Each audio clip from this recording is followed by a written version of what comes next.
एक बार एक राजा के एक लौते पुत्र को शीतला निकल गई, यानी कि चेचक निकल गई।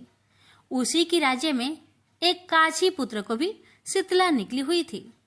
काछी परिवार बहुत गरीब था, पर भगवती का उपासक था। वह धार्मिक दृष्टि से जरूरी समझे जाने वाले सभी नियमों को बीमारी के दौरान भी भली भांति निभाता रहा। घर में साफ सफाई का विशेष ख्याल रखा जाता था। नियम से भगवती की पूजा होती थी। नमक खाने पर पाबंदी थी। सब्जी में ना तो छौंक लगता था और ना कोई वस्तु भुनी तली जाती थी। गर्म वस्तु न वह स्वयं खाता, न शीतला वाले लड़के को देता था। ऐसा करने से उसका पुत्र शीघ्र ही ठीक हो गया। उधर जब राजा के लड़के को शीतला का प्रकोप हुआ, तब से उसने भगवती के मंडप में सतचंडी का पाठ शुरू कर रखा था। रोज हवन व रोज बलिदान होते थे।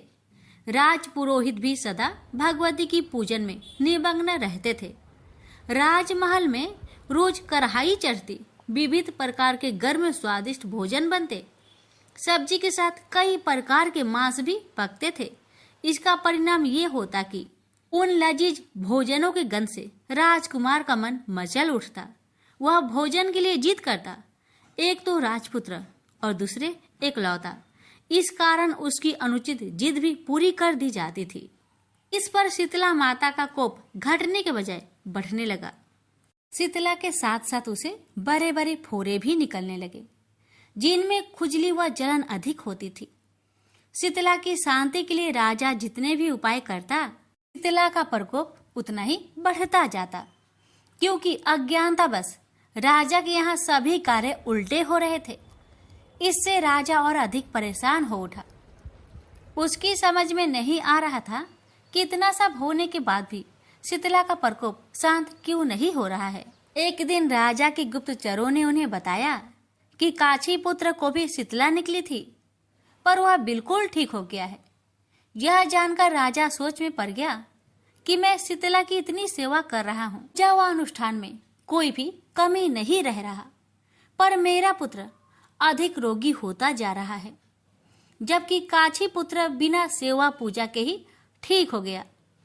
इसी सोच में उसे रात भर नींद न आई।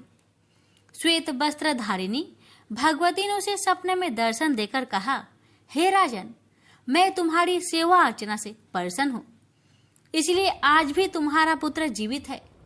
इसके ठीक न होने का कारण यह है कि तुमने शीतला के समय पालन करने योग्य नियमों का उल्लंघन किया है। तुम्हें ऐसी हालत में नमक का प्रयोग बंद करना चाहिए।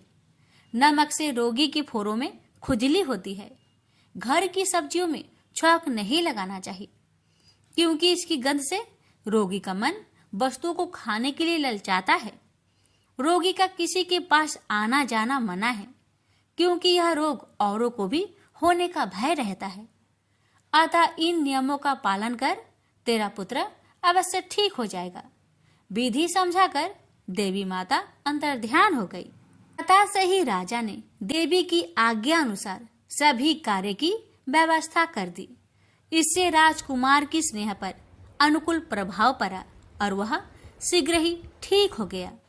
इसी दिन भगवान श्री कृष्ण और माता देवकी का विधिवत पूजन करके मध्यकाल में स्वास्तिक पदार्थों का भोग लगाना चाहिए। ऐसा करने से पुण्य ही नहीं मिलता, बल्कि समस्त दुखों का भी निवारण होता है।